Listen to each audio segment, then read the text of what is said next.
All right, well, unless you've been asleep for the last month, you've heard about Elon Musk's purchase of Twitter, right? You've heard about that, right? Uh-oh. Yeah, she's allergic to this whole topic. We just stepped outside, and then you go from the inside to the outside, you sneeze. All right, well, I wanted to make some comments on this because I just talked with a friend of mine who manages a lot of groups on social media, specifically on Facebook, and there's been all kinds of problems that have cropped up in the last, 6 to 8 months that have just been epidemic. And I think that one of the factors here with this Twitter purchase, or trying to get out of Twitter with Elon Musk, is the fact that freedom of speech has been compromised and or bots have taken over. So I want to give my opinion. First of all, there she goes again. I've noticed over the last 6 to 8 months, like I was talking with my friend today, that in many of the groups I've managed, the bots have taken over. I mean, like more than half of the requests to join are bots and fake accounts, and they come onto the groups and they spam. It's like AI that's gone crazy. It's like AI has taken over the type in, social media, which I think is on the way out and has been on the way out, and that's another subject. I think that video, like you're watching right now, is the way to do it in the future, not communicating by typing, but communicating by video through the internet to people. And it'll be another form of this, probably. So what I always questioned when I heard that Elon Musk was interested in buying Twitter, and then he said he is he said that, we want everyone to have freedom of speech, and of course that means that, supposedly you can incite violence, I guess, and that's freedom of speech. You can bully people, you can, attack people, you can spread fake news. All this stuff is freedom of speech, I guess. But that, not really. I mean, you have to draw the line somewhere, and where you draw it is how you manage your groups. And just managing groups alone is nearly impossible. Denise, I don't know how you know much about that, but I'm always struggling with you're here about the topics, new things, new challenges. People are always finding, once you set some boundaries, they're like little kids, they try to figure out a way around them, and they do. And then you got to set new boundaries and all this other, and it's like nonstop, forever and ever. It's like you can never just do it. It's not like Twitter was just doing it all wrong, or even Facebook's doing it all wrong. Nobody's ever doing it perfectly right. It's like impossible to do it exactly right. So some of the things I've noticed along with this are, not only do I think it's going to be impossible for Elon Musk to do what he is intending to do, which is freedom of speech, it's going to be so management intensive, I can't even begin to imagine that, unless he's got some kind of secret AI that we don't know about. The other thing is, I've known about these bots and these fake accounts and these spam accounts. And I'm thinking, how in the hell is he going to deal with this? Because I've also, in talking with a friend of mine, said that Facebook's on the way down. I kind of realized that within the last 6 months, when all these accounts started appearing, I'm like, they're on the way down because AI is coming in and taking over and attacking Facebook, not just Facebook, but all other social media platforms that do the type-in type of communications, and they are on the way down. So I'm thinking, how is he going to deal with that?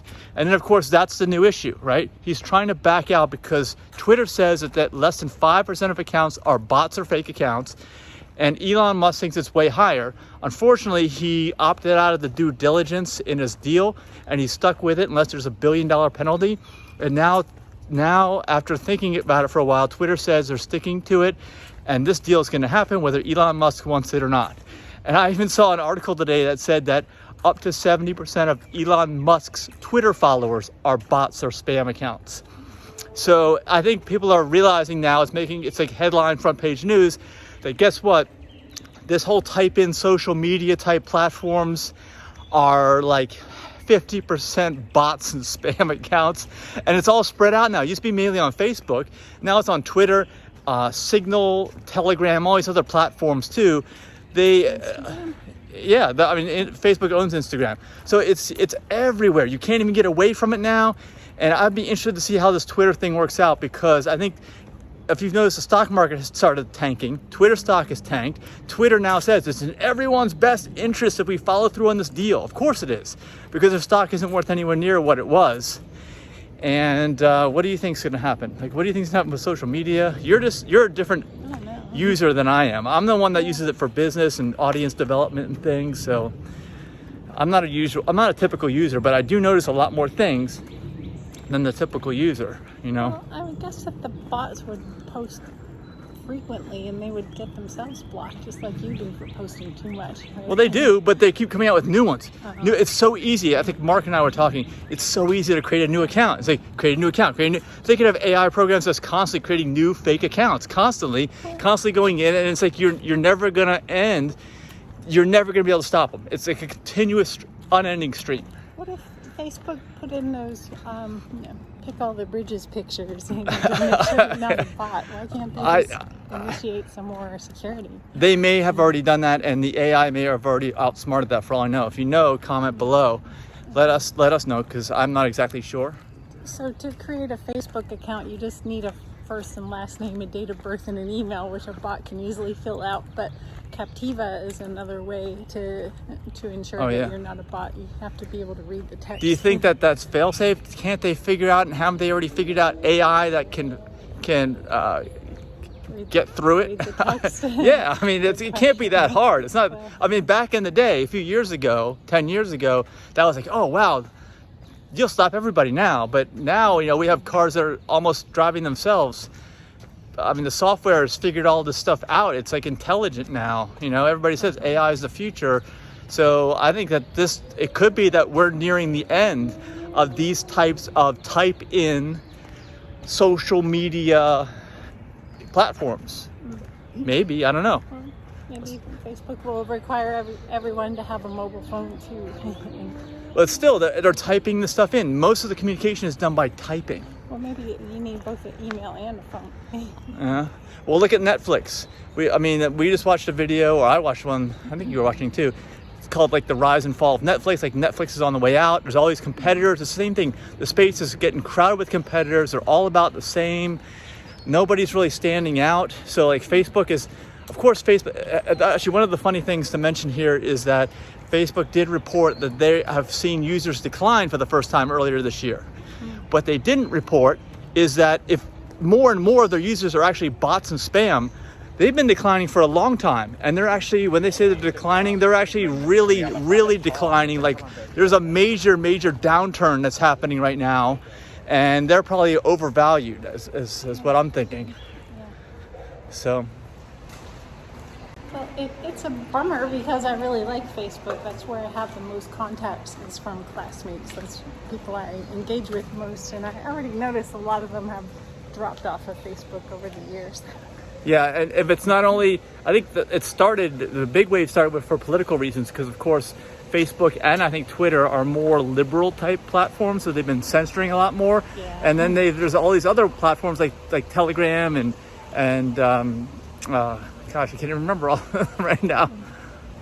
Yeah, Telegram, Signal, Nextdoor, a bunch of other ones, but Signal and Telegram especially, they and Discord is another one.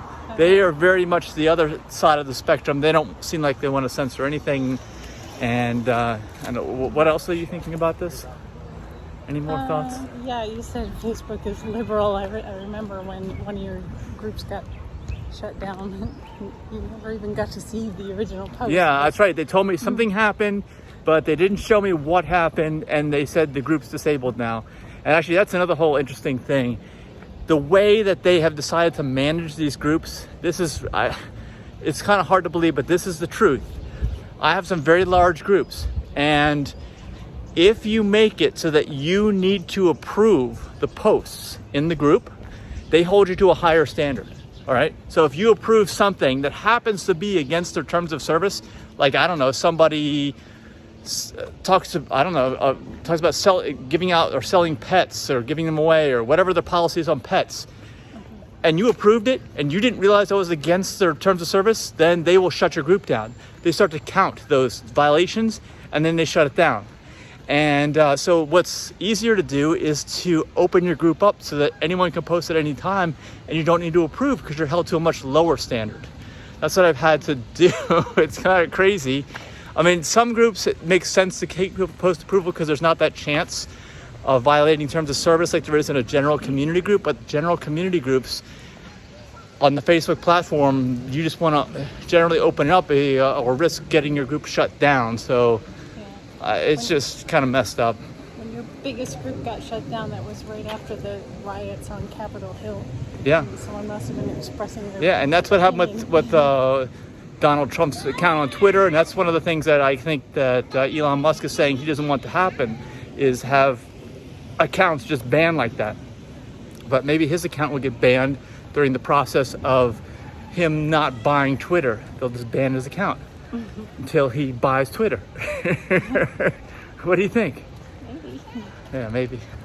All right, well, let us know your thoughts in the comments. Bye.